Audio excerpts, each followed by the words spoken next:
Oke, Assalamualaikum warahmatullahi wabarakatuh dan selamat malam.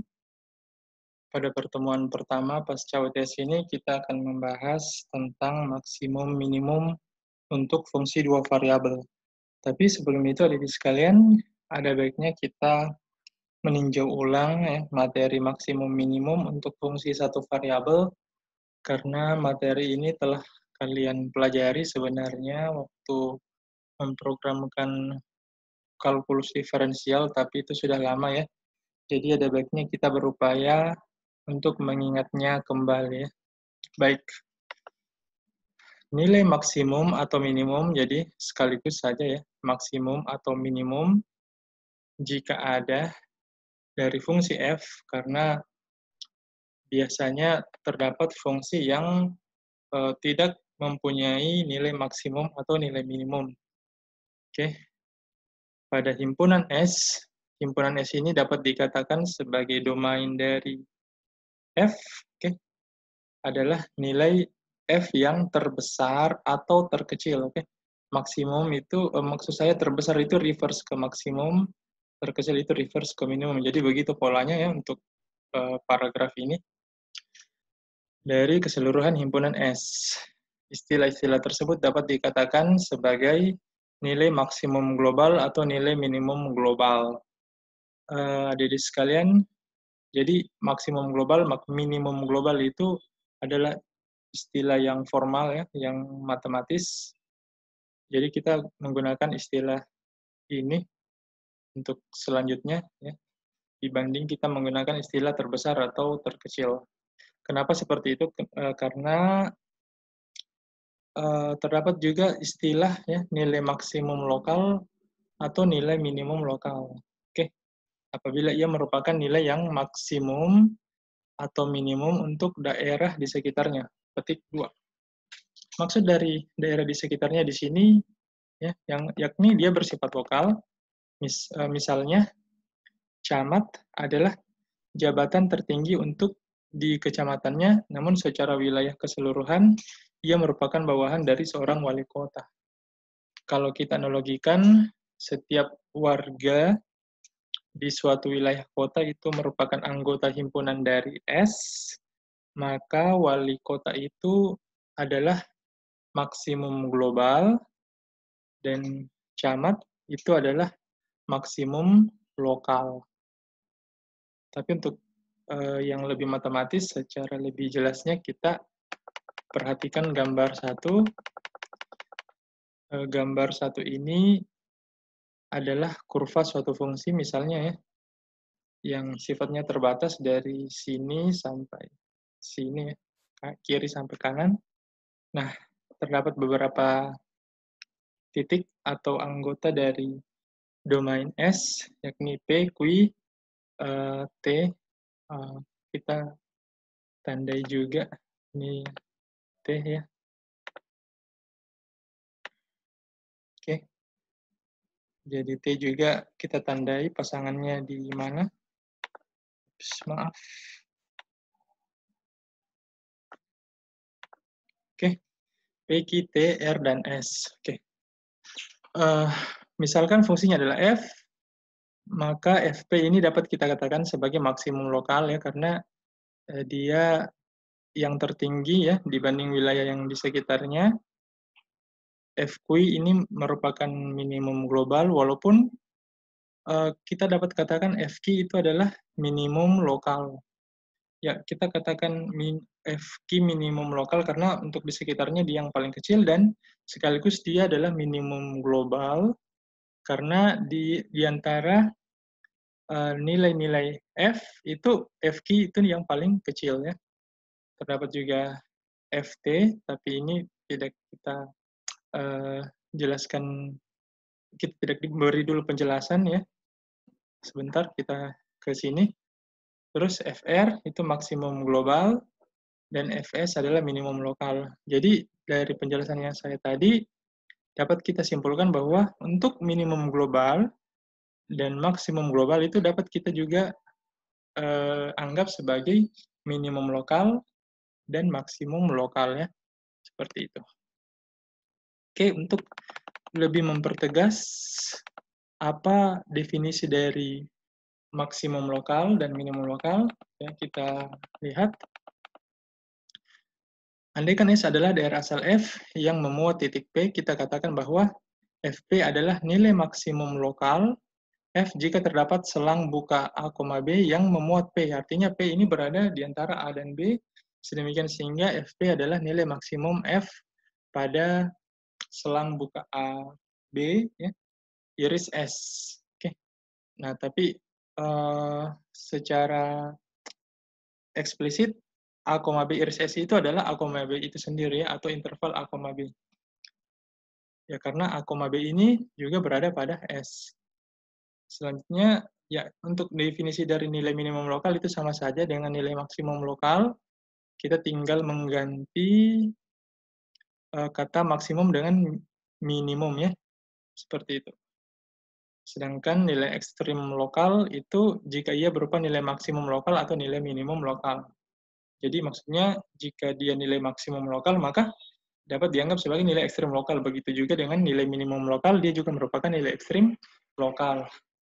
Nah, dari definisi tersebut, itu dapat mempertegas bahwa jika kita membatasi ya suatu wilayah pada daerah S ini, misalnya tadi kota kita batasi kecamatan ya, misalkan pada daerah S kita batasi, ya, misalnya di sini ya, kita batasi T dan R, ya, antara T dan R. Untuk FT ini kita tidak dapat katakan dia sebagai minimum lokal, walaupun dia paling kecil ya, di antara nilai-nilai F antara T dan R. Ya. Demikian juga jika kita membatasi daerahnya dari Q sampai T, ya, kita tidak dapat katakan bahwa FT itu merupakan nilai maksimum lokal ya dari Q sampai T. Karena dari definisi yang tadi kita sudah bahas ya. Seperti itu. Oke, kita lanjut. Nah, mengapa seperti itu adik-adik sekalian ya? Mengapa seperti itu? Mengapa FT tadi tidak dapat kita katakan sebagai maksimum lokal maupun minimum lokal ya? Akan kita bahas secara rinci ya di pertemuan daring yang akan nanti di mana kita nanti akan ketemu di situ. Cuma waktunya masih belum saya tentukan adik-adik sekalian. Nanti saya akan koordinasi dengan ketua kelasnya. Oke, kita lanjut. Oh iya, adik-adik sekalian, tadi analoginya ya, jika wali kota yang tadi ya, jika wali kota ini tidak sekecamatan dengan camat yang dimaksud, maka camat ini ya dapat kita katakan sebagai maksimum lokal sepanjang wali kota itu tidak tinggal pada kecamatan di mana camat tersebut bertugas. Ya, saya baru ingat. Ya. Oke, selanjutnya kita masuk ke definisi. Oh ya, adik-adik sekalian, untuk bagian 2 ini sudah memasuki materi maksimum minimum untuk fungsi 2 variabel. Baik. Misalkan F adalah fungsi daerah asal S, ya. Nah, di sekalian jika S yang tadi itu merupakan suatu interval, ya, atau rentang, nah untuk S di sini dia merupakan suatu bidang, ya, bidang datar, atau plane, ya. Dan misalkan X0, Y0 adalah sebuah titik di S, nah, terdapat beberapa definisi. Fx0, Y0 adalah nilai maksimum global dari F di S jika Fx0, Y0 itu lebih dari atau sama dengan Fx, Y untuk seluruh X, Y di S. Oke. Jadi definisinya sangat mirip dengan di kalkulus diferensial ya.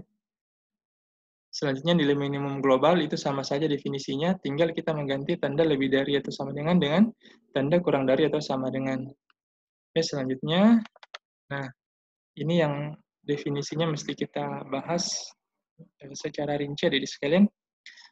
Fx0, Y0 adalah nilai maksimum lokal dari F di S jika terdapat persekitaran.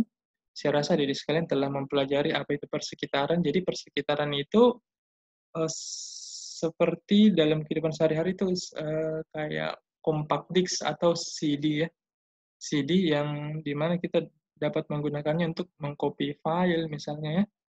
CD ataupun mungkin CD lagu, CD film. Nah, itu salah satu persekitaran yang memuat anggota-anggota yang berada di rentang jari-jari pada disk tersebut atau CD tersebut. Nah, hadirin sekalian, tentunya dia juga mempunyai titik pusat, ya. Misalkan titik pusatnya itu X0,Y0, tapi X0,Y0 itu tidak termasuk persekitaran. Ya. Jadi X0,Y0 itu tidak termasuk persekitaran. Ya, karena untuk CD, ya, CD kan mempunyai lubang di tengahnya, jadi dia tidak termasuk dalam bagian CD tersebut. Oke, paham ya? Sehingga fx0,y0 itu lebih dari atau sama dengan fx, y untuk semua x, y yang berada di dalam persekitaran tersebut. Oke, jadi x, y ini ya semuanya berada di dalam persekitaran tersebut kecuali x0, y0. Dan fx0, y0 itu lebih dari atau sama dengan fx, y. Selanjutnya, fx0, y0 adalah nilai minimum lokal dari f di S jika terdapat persekitaran dengan radius tertentu dengan pusat x0, y0 sehingga fx0, y0 kurang dari atau sama dengan fx, y untuk semua x, y yang berada di dalam persekitaran tersebut. Oke, baik adik-adik sekalian, jadi kalian bayangkan saja suatu ombak ya yang datangnya bergelombang, tapi antara ombak satu dengan ombak yang lain itu mempunyai ketinggian yang berbeda-beda. Jadi puncak ombak yang paling tinggi itu kita katakan sebagai maksimum global, dan puncak ombak-ombak yang lain itu yang lebih rendah dibanding puncak ombak yang tertinggi itu kita namakan sebagai maksimum lokal ya. Nah, kenapa misalnya bagian ombak yang bukan merupakan puncak, walaupun kita batasi persekitarannya, dia tidak dapat dikatakan sebagai misalnya maksimum lokal atau minimum lokal ya, karena dari definisi ini ya. Nah, dan itu akan kita bahas secara lebih rinci pada kuliah daring nantinya. Oke, lanjut.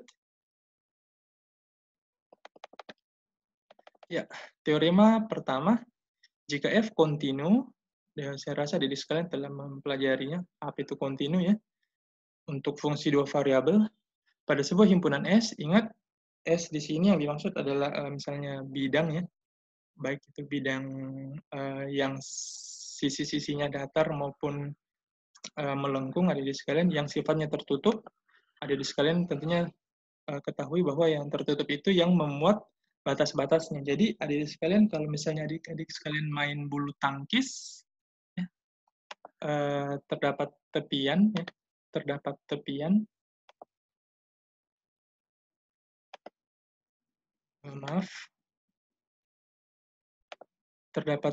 tepian atau garis lapangan ya, maka dapat dikatakan bahwa lapangan bulu tangkis itu merupakan himpunan yang sifatnya tertutup. Kenapa? Karena saat kok itu menyentuh garis atau tepian itu masih dianggap masuk atau masih dianggap sebagai bagian dari lapangan bulu tangkis, ya kan? Jadi yang sifatnya tertutup itu yang memuat batas-batas, oke? Dan sifatnya terbatas.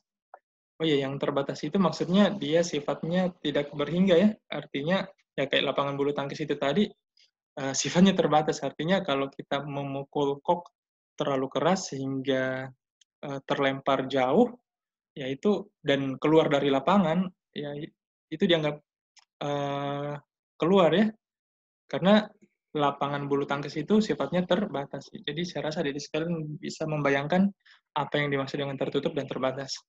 Maka F mempunyai nilai maksimum ya global yang sifatnya global adik sekalian dan nilai minimum global di himpunan tersebut. Nah, adik sekalian, di sini kita menggunakan kata dan karena jika F tersebut kontinu, tertutup dan terbatas adik sekalian ya untuk S, maka akan kita dapatkan dua nilai sekaligus, yakni nilai maksimum global dan nilai minimum global di himpunan tersebut.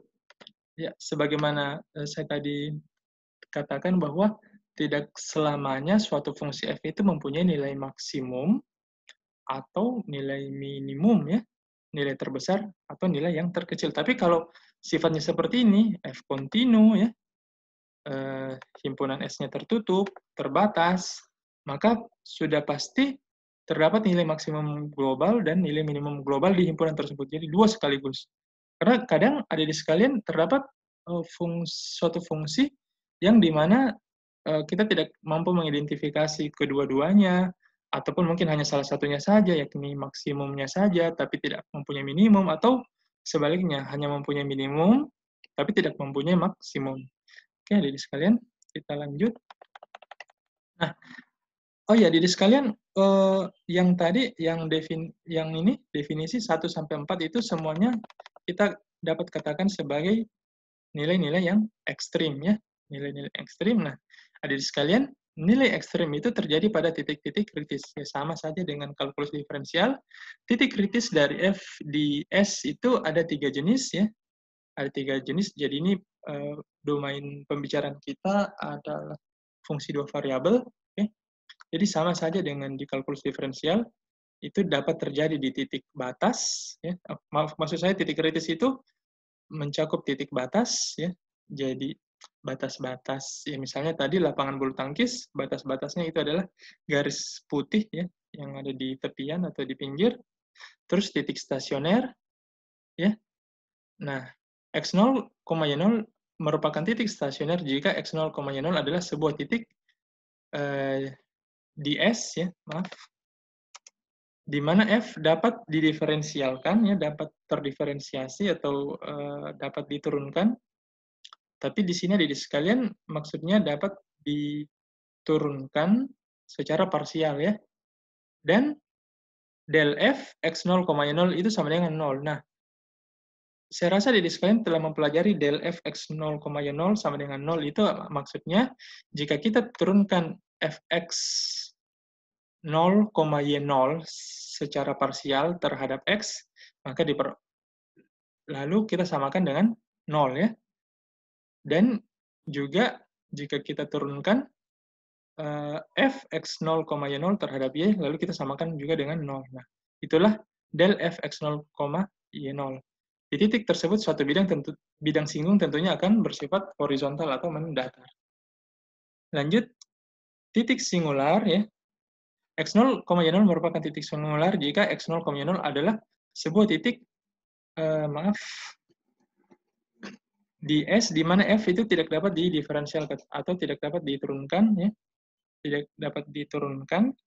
Misalnya sebuah titik di mana grafik dari f itu mempunyai sudut yang lancip. Jadi kalau dia sama saja dengan di kalkulus diferensial, fungsi nilai mutlak x itu tidak mempunyai turunan di x sama dengan 0 karena sifatnya di situ sangat-sangat lancip ya, curam. Jadi tidak dapat atau tidak mempunyai turunan di x sama dengan 0. Nah, sama saja dengan titik singular di fungsi 2 variabel ini, ya. Jika dia tidak dapat diturunkan di titik tersebut, maka titik tersebut itu namanya titik singular. Jadi adik sekalian, titik batas, titik stasioner, titik singular itu semuanya adalah anggota dari S. Ya. Dia bukan merupakan nilai dari fungsi, tapi dia merupakan anggota-anggota S. Oke. Baik. Kita masuk ke contoh untuk lebih jelasnya. Ya. Tentukan titik-titik kritis pada fungsi fx, y sama dengan x kuadrat tambah 4y kuadrat kurang 2x kuadrat y tambah 4 pada persegi panjang yang dibatasi ya pada min 1 kurang dari sama dengan x kurang dari sama dengan 1 dan y berada di antara minus 1 dan 1. Nah, hadirin sekalian, ini merupakan fungsi yang sifatnya terbatas, jadi titik-titik kritisnya tentunya sebagaimana pada teori yang sebelumnya itu memuat titik-titik batas. Jadi titik-titik batasnya adalah y sama dengan minus 1 ya, di mana mempunyai pasangan x dari minus 1 sampai 1. Ya, adik sekalian ini saya tandai merah agar dapat juga dijadikan bahan diskusi nantinya ya. Nah, tentukan ini batas kalau kita kategori di koordinat kartesius ya x dan y. koordinat kartis dimensi 2, dia ini merupakan batas apa? Apakah kiri, kanan, atas, bawah ya. Demikian juga dengan bagian B, kiri, kanan, atas, atau bawah, silakan pilih salah satu. Ini juga C, kiri, kanan, atas, atau bawah. D juga kiri, kanan, atas, atau bawah. Jadi saya rasa ini mudah ya, adik-adik sekalian. Oke. Nah, jadi ini merupakan titik-titik kritis ya, titik-titik kritis untuk F ya. Nah, selanjutnya adik-adik sekalian, kita identifikasi lagi titik stasioner, oke? Jadi tadi titik batas sudah ya. Sekarang titik stasioner. Titik stasioner ya kita turunkan lalu kita samakan dengan 0 lalu kita dapatkan pasangan bilangan berurut x, y ya. X, y. Nah, adik-adik sekalian kita turunkan fx, y terhadap x dulu ya, turunan secara parsial.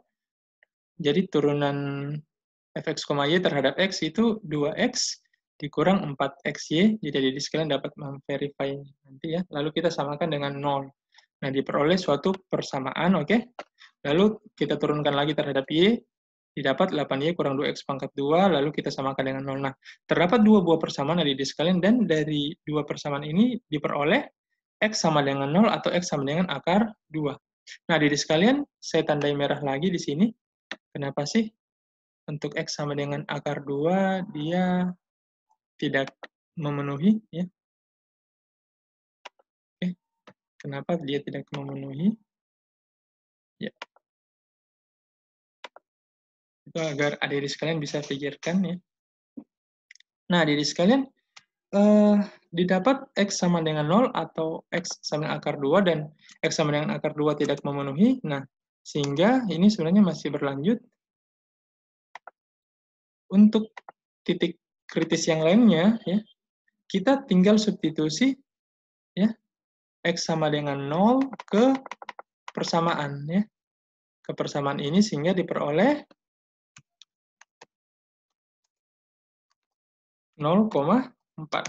Ya. Jadi adik-adik sekalian, 0,4 juga merupakan titik kritis ya dari fungsi dengan domain-domain yang ini ya.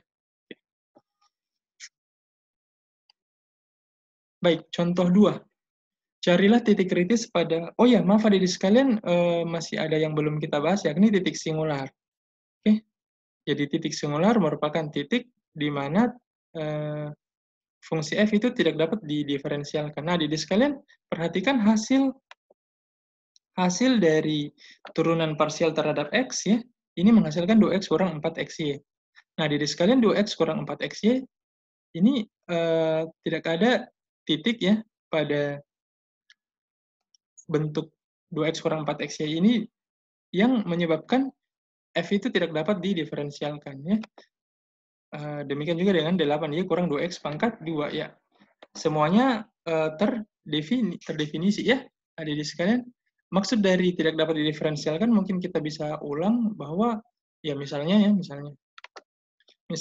ada suatu hasil turunan ya, hasil turunan f,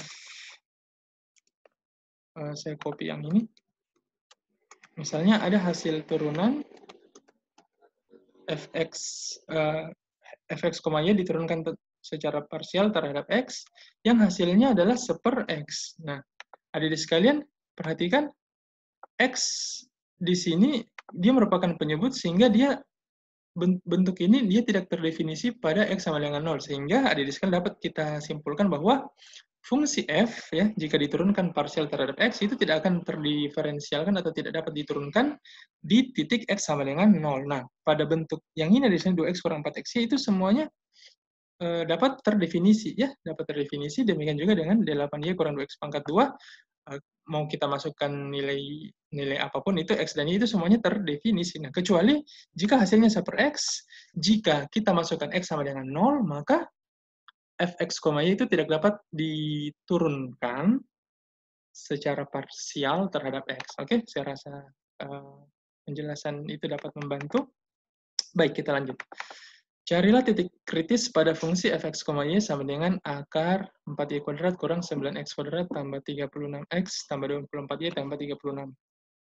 Oh iya, adik sekalian, pada pembahasan kali ini, fungsi yang kita baca sekarang ini adalah fungsi yang sifatnya tidak terbatas ya. Jadi dia tidak terbatas, beda halnya dengan fungsi ini, yang pada contoh 1 dia sifatnya terbatas karena kita batasi dia, ya. Karena kita batasi. Nah, untuk fungsi ini, ya dia sifatnya tidak terbatas ya, adik-adik sekalian.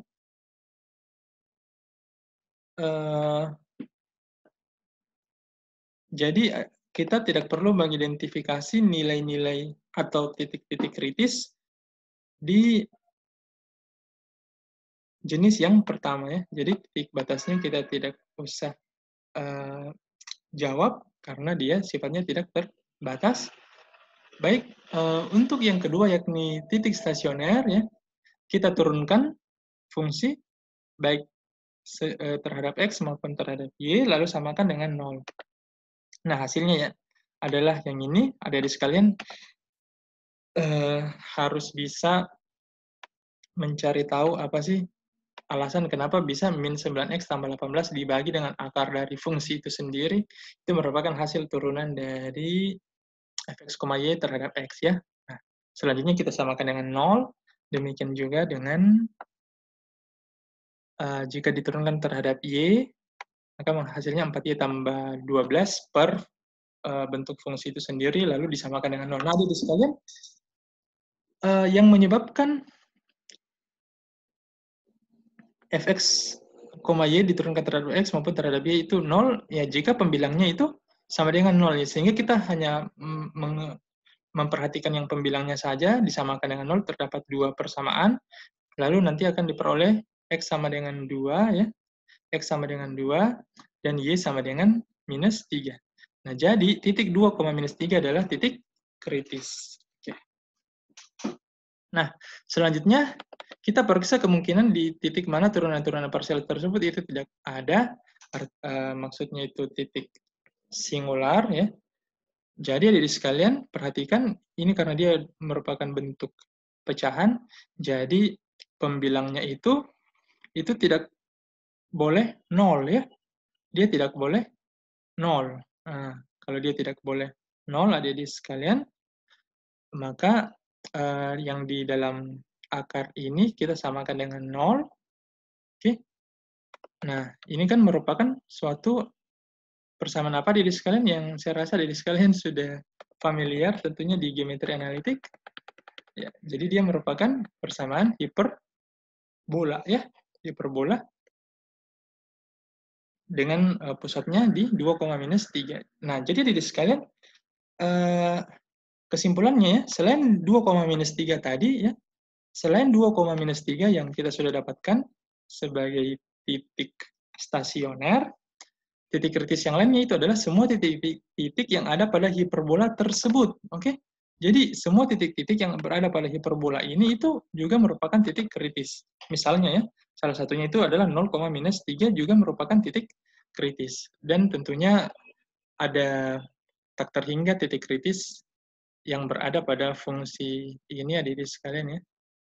Karena semua titik-titik yang ada pada hiperbola itu juga merupakan titik kritis ya, selain 2, minus 3. Oke. Kita lanjut. Teorema 2. Misalkan F didefinisikan pada sebuah himpunan S yang memuat X0, Y0. Ya. Nah, jadi F terdefinisi pada himpunan S. Nah, selanjutnya jika Fx0, Y0 adalah sebuah nilai ekstrim, maka X0, Y0 merupakan titik kritis, ya, yaitu X0, Y0 adalah titik batas di S, ya, jika dia terbatas. Yang kedua, titik stasioner dari F. Yang ketiga, titik singular dari F. Jadi, adik-adik sekalian, maksudnya, di sini kita sudah akan membahas nilai ekstrim, yakni maksimum, minimum, ya, baik maksimum global, maksimum lokal, ya, minimum lokal, minimum global. Nah, itu diperoleh dari titik-titik kritis, dan titik-titik kritis itu yakni titik batas, titik stasioner, dan titik singular. Ya. Oke, kita ke contoh 3.